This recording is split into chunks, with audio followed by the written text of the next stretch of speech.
Hello दोस्तों, आज हम लोग डिस्कस करेंगे कि अमेजन का सेलर अकाउंट के लिए सेल्फ शिप लेना सही होगा या इजी शिप। मैंने दोनों का कंपैरिजन आपका सामने रखा हूं, तो आपका अकाउंट के लिए कौन सा सही रहेगा आप उसी पॉइंट को लेके डिसाइड कर सकते हैं। चलिए डिस्कस करते हैं। जैसे कि आप लोग को पता होगा कि अमेजन इजी शिप जो है ये अमेजन का ओन्ड कंपनी है जो कि कुरियर सर्विस प्रोवाइड करती है अमेजन सेलर को। ये और जो सेल्फ शिप है, हम लोग कोई भी थर्ड पार्टी कुरियर सर्विस हम लोग यूज करके हम लोग का प्रोडक्ट कस्टमर तक पहुंचा सकते हैं और रिटर्न भी ला सकते हैं। चलिए हम लोग एक एक पॉइंट डिस्कस करते हैं, कौन सा पॉइंट पे ये इजी शिप सही है और कौन सा पॉइंट पे सेल्फ शिप सही रहेगा।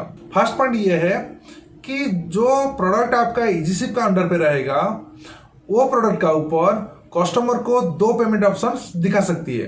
एक है सीओडी भी मिल सकती है उसको और ये प्रीपेड भी मिल सकती है। कस्टमर चाहे तो सीओडी भी ले सकता है। Most of the customers COD के लिए प्रिपेयर करते हैं, जो ऑप्शंस आपको इजी शिप में मिल जाती है। मान लीजिए इसी को सेल्फ शिप के साथ कंपेयर किया जाए, सेल्फ शिप में ओनली प्रीपेड ऑर्डर्स आ सकती है। जैसे कि सेल्फ शिप ऑर्डर्स में कस्टमर को पहले पेमेंट करना पड़ता है, तो ऑर्डर प्लेस करने से पहले 10 बार सोचता है, तो इसीलिए थोड़ा सेल्फ शिप ऑर्डर पे ऑर्डर्स कम आती है। सेकंड पॉइंट पे ये है कि इजी शिप ऑर्डर पे ज्यादा रिटर्न्स आती है। रिटर्न्स इसीलिए ज्यादा आता है कि कस्टमर चाहे तो ऑर्डर्स को रिसीव नहीं करता है क्योंकि वो तो सीओडी पे लिया है, और भी ये है कस्टमर चाहे तो इजी उसको रिटर्न भी मिल जाती है कि एक क्लिक में रिटर्न हो गया प्रोडक्ट। थोड़ा बहुत ऑर्डर्स रिटर्न ज्यादा होता है in comparison to self ship orders. Next point पे हम लोग चलते हैं कि इजी शिप ऑर्डर्स पे कस्टमर रिटर्न जो है उसको आप कंट्रोल नहीं कर सकते हैं। जब आपको कस्टमर चाहेगा रिटर्न करने के लिए, वो उसका रिटर्न विंडो पे ये एक क्लिक पे ये इजीली रिटर्न्स हो जाती है और कस्टमर को रिफंड मिल जाती है।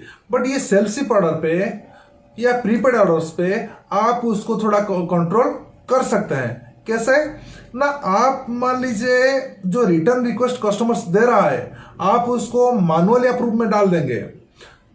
देन क्या होगा, मान लीजिए कोई कस्टमर रिटर्न रिक्वेस्ट देता है, आप ये कस्टमर से बात करके वो इशू भी सॉल्व आउट कर सकते हैं, तो उसमें क्या होगा ना, रिटर्न घट जाएगी। नेक्स्ट पॉइंट हम लोग डिस्कस करते हैं shipping cost. Amazon easy ship पे मान लीजिए आप बल्क आइटम सेंड करेंगे, उसका शिपिंग कॉस्ट कम होता है in comparison to third party couriers. जैसे कि अमेजन का जो फी स्ट्रक्चर है, फर्स्ट 500 ग्राम के लिए 68 रुपीज है नेशनली, बट उसका जो नेक्स्ट 500 स्लैब्स मान लीजिए आता है तो वो रिड्यूस होते जाता है। बट ये जब आप थर्ड पार्टी कुरियर से आप देखेंगे ये फी रिड्यूस नहीं होता है, जिसको बोलते हैं फ्लैट चार्जेस। जितना 500 ग्राम होगा वो क्या होगा ना, उतना 500 ग्राम का चार्ज लेता है। चलिए मैं आपको दिखा देता हूं। देखिए ये अमेजन का मान लीजिए हम लोग नेशनल प्राइस आप चेक करेंगे, देखिए फर्स्ट 500 ग्राम्स के लिए 68 रुपीज है। उसमें मान लीजिए इस additional 500 grams up to 1 KG होगा तो देखिए ये 26 रुपीज लेता है ना। मान लीजिए 1 केजी का आप सामान भेज रहे हैं, 68 प्लस ये होगा क्या, कितना, 25, ये आपका बेस फेयर हो गया। बट मान लीजिए आप थर्ड पार्टी कुरियर यूज करेंगे, उसका मान लीजिए पर 500 ग्राम 68 रुपीज है, ये आपको 1 केजी के लिए कितना लेंगे ना, 68 इंटू 2 जो कि हो जाता है 136 रुपीज, जो कि यहाँ पे आप देखेंगे तो पर केजी पे ये 20 रुपीज का आसपास फर्क आ जाती है। जितना आपका वेटेज बढ़ेगा उनका पर 500 पर केजी का जो स्लैब है उसी हिसाब से प्राइस भी गिरते जाएगा। बट ये थर्ड पार्टी कुरियर से नहीं होने वाला है। देन हम लोग चलते हैं नेक्स्ट पॉइंट के ऊपर बात करते हैं, जो है क्लोजिंग फी। इजी शिप का अंडर पे मान लीजिए आपका प्रोडक्ट है, क्लोजिंग फी उसको कम लगता है। बट ये मान लीजिए वही सामान आप सेल्फ शिप में बेच रहे हैं तो उसका क्लोजिंग फी ज्यादा होगा। आपको दिखाने के लिए मैं ले लेता हूं अमेजन साइड पे, ये जो इजी शिप का क्लोजिंग फी है ये सेल्फ शिप का क्लोजिंग फी है। अप टू आइटम 250 रुपीज के लिए देखिए इजी शिप में 5 रुपीज आपका क्लोजिंग फी लगता है, बट सेल्फ शिप में 6 रुपीज लगता है। ये स्लैब में आपको 8 रुपये लगता है इजी शिप में, बट यहाँ पे देखिए सेल्फ शिप में 16 रुपीज लगता है। उसको भी आपको कंसिडर करना चाहिए जब आप सोच रहे हैं कि आपको इजी शिप में भेजना है या सेल्फ शिप में रखना है। देन चलते हैं नेक्स्ट पॉइंट का ऊपर, मिसिंग पार्सल का रिम्बर्समेंट का। जब अमेजन का ईजीसी के थ्रू आप करेंगे, मान लीजिए कोई पार्सल मिस हो गया आपका शिपिंग का टाइम पे, तो उस टाइम क्या होता है ना, अमेजन आपको ऑटोमेटिकली उसका रिम्बर्समेंट दे देता है। बट ये मान लीजिए आपका थर्ड पार्टी कुरियर्स का थ्रू आप करेंगे, जैसे कि ईकम हो गया, फेडेक्स हो गया, कोई दूसरे कुरियर के साथ, उसमें मान लीजिए पार्सल कोई मिसिंग होगा, तो उसमें आपको उनका रिम्बर्समेंट फॉर्म में आपको अलग से अप्लाई करना पड़ेगा, तब जाके आपको रिम्बर्समेंट मिल सकती है। देन चलते हैं नेक्स्ट पॉइंट का ऊपर, वो है शिपिंग टेम्पलेट। आप इजी शिप का अंडर पे एक ही टेम्पलेट बना सकते हैं। जो टेम्पलेट आप बनाएंगे, ये आपका जितना भी प्रोडक्ट है इन्वेंटरी पे, सब प्रोडक्ट के ऊपर वो एप्लीकेबल होगा। बट मान लीजिए आप सेल्फ शिप में बेच रहे हैं, तो आप इंडिविजुअल प्रोडक्ट के लिए इंडिविजुअल टेम्पलेट बना सकते हैं। जैसे कि ये प्रोडक्ट के लिए मान लीजिए आप 10 रुपये चार्ज करना चाह रहे हैं शिपिंग का, और दूसरा प्रोडक्ट के लिए मान लीजिए आप चाह रहे हैं 20 रुपये चार्ज करने के लिए, आप वो कर सकते हैं। देन चलते हैं नेक्स्ट पॉइंट का ऊपर, मान लीजिए आप इजी शिप का थ्रू सामान बेच रहे हैं, तो आप क्या कर सकते हैं ना, जो अमेजन का गारंटेड डिलीवरी प्रोग्राम जो है, आप उसमें एनरोल कर सकते हैं। बट ये मान लीजिए सेल्फ शिप का अंडर पे प्रोडक्ट है, आप ये प्रोग्राम पे एनरोल नहीं कर सकते। ये गारंटेड डिलीवरी प्रोग्राम तो एक बात है, बट सेकंड बात भी ये होगा कि आपका जो सेलर फुलफिलमेंट प्राइम जो है, ये इजी शिप का अंडर पे जो प्रोडक्ट है उसी को मिल सकता है, बट सेल्फ शिप का अंडर पे जो प्रोडक्ट होगा उसको नहीं मिलने वाला है। देन चलते हैं नेक्स्ट पॉइंट का ऊपर, वो है कि इजी शिप में मान लीजिए आपका प्रोडक्ट है, तो आपको जो भी इजी शिप का ऑर्डर आएगा उसको शिपिंग करने के लिए हमको आसान होता है।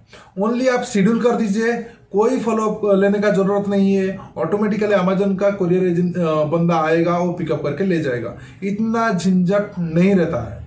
बट ये मान लीजिए आप सेल्फ शिप में करेंगे, हो सकता है आपको इंडिया पोस्ट में हो तो इंडिया पोस्ट में जाके देना पड़ता है। मान लीजिए आपका फेडेक्स हो या ईकम हो और कोई दूसरे कुरियर्स हो, उसको आपको फॉलोअप लेना पड़ता है। देन चलते हैं नेक्स्ट पॉइंट का ऊपर, वो है कस्टमर का क्वारी। जब इजी शिप का अंडर पे प्रोडक्ट रहता है, तो कस्टमर को पता चल जाता है कि प्रोडक्ट आज पिकअप हो गया है, इतना तारीख को डिलीवर होना है। बट जब सेल्फ शिप का बात आती है, उसमें क्या होता है ना, हम लोग मान लीजिए थर्ड पार्टी कुरियर से हम लोग प्रोडक्ट सेंड कर दिए, उनका जो भी ट्रैकिंग आईडी है वहां पे जो हम लोग एंट्री करेंगे, कभी कभी क्या होता है, अमेजन का जो सॉफ्टवेयर से हो, उनका जो थर्ड पार्टी कुरियर से डाटा फेस नहीं कर पाता है कि कहां पर प्रोडक्ट है, जो कि अमेजन कस्टमर को दिखा सके। उस टाइम क्या होता है ना, कस्टमर को भी पता नहीं चलता है कि उसका जो ऑर्डर है कहां तक पहुंचा है व कब डिलीवर होगा। तो उसलिए क्या करता है ना, कस्टमर्स ज्यादा क्वारी राइज करता है, बस ज्यादा बायर सेलर्स मैसेज में कॉन्टैक्ट करने लगता है, जिसको मान लीजिए आप रिप्लाई करेंगे, तो उसमें आपको क्या होता है ना, कस्टमर सर्विस का बर्डन बढ़ जाती है। देन चलते हैं नेक्स्ट पॉइंट का ऊपर, वो है कस्टमर सर्विस का एक्सपेंडिचर। इजी शिप में मान लीजिए है, आपको इतना कस्टमर सर्विस के लिए आपको जो बंदा रखेंगे, इतना वो एंगेजमेंट नहीं रहेगी, उसमें आपका कॉस्ट रिडक्शन हो सकती है। जब ये सेल्फ शिप का ऑर्डर आती है, तो उस टाइम आपका जो एक्सपेंसेस है रिलेटेड टू कस्टमर सर्विस, वो बढ़ जाती है। कैसे ना, फास्ट आप मान लीजिए जो ऑर्डर्स आ रही है, उसको आप थर्ड पार्टी कोई जो कुरियर आप सर्विस यूज करेंगे, उसका साइड पे अपलोड करना पड़ेगा। अपलोड करने से आपको उसका जो है शिपिंग लेवल मिलेगा। ये हो गया फर्स्ट बात। देन जो ट्रैकिंग आईडी आपको मिलेगा, वो ट्रैकिंग आईडी आपको अमेजन का साइट पे एंट्री करना पड़ेगा, जो कि कस्टमर को शो होगा।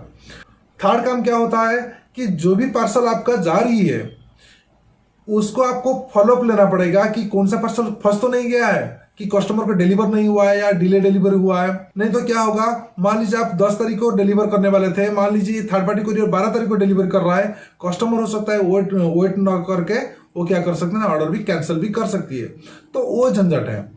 देन क्या होता है ना, जो क्वेरीज कस्टमर का है, ये ज्यादा बढ़ जाती है, रिटर्न हैंडल करना और एक डिफिकल्ट बात हो जाती है।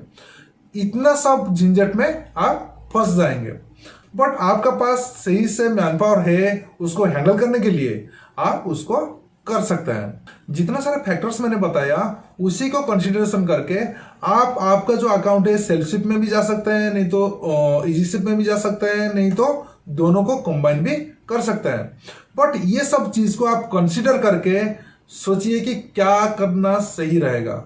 और भी बहुत सारे फैक्टर्स है, जैसे कि आपका प्राइसिंग क्या है, आपका जो कॉम्पिटिटिवनेस क्या है, और आपका कैटेगरी क्या है। कैटेगरी का हिसाब से भी रिटर्न्स वगैरह आते रहता है। तो ये सब को कंसिडर करके आप एक सोल्यूशन निकालिए, उसी हिसाब से काम कीजिए। यहीं पे आज का वीडियो खत्म करते हैं। Thank you.